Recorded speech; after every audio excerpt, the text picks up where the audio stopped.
We are in Cockburn Town, Grand Turk of the Turks and Caicos. There are many locations on the island that belong to Columbus Landfall National Park. I'm guessing he landed in more than one spot. But this is a beautiful little historic town.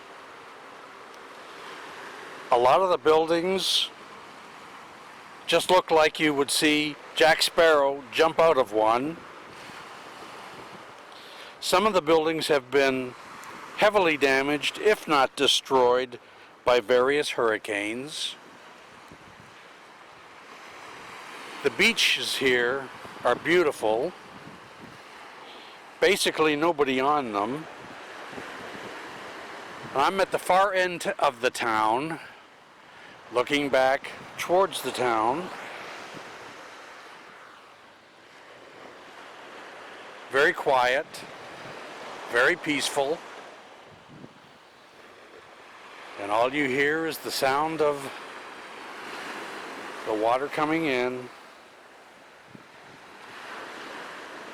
And notice how blue it is. Lovely, lovely place.